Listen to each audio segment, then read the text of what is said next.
మీకు తెలుసా, బైబిల్ గ్రంథంలో స్వయంగా దేవుడే వచ్చి ఎవరి పేర్లు మార్చారో అని? దేవుడు మొట్టమొదటిగా మార్చిన పేరు అబ్రామును అబ్రహాము అని మార్చారు.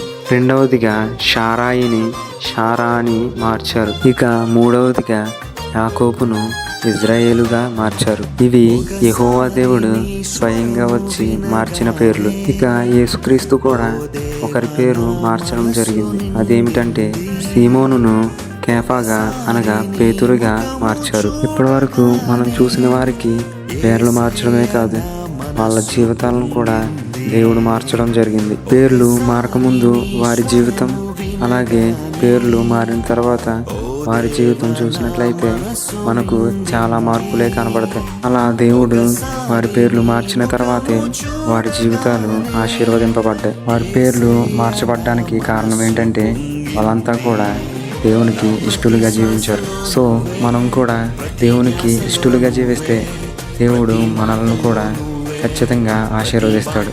సరే, ఇప్పటి వరకు మీరు ఇదంతా విన్నారుగా. మీకు ఒక ప్రశ్న. యేసుక్రీస్తు మరొక ఇద్దరికి బిరుదు ఇవ్వడం జరిగింది, అనగా మారు పేరు పెట్టడం జరిగింది.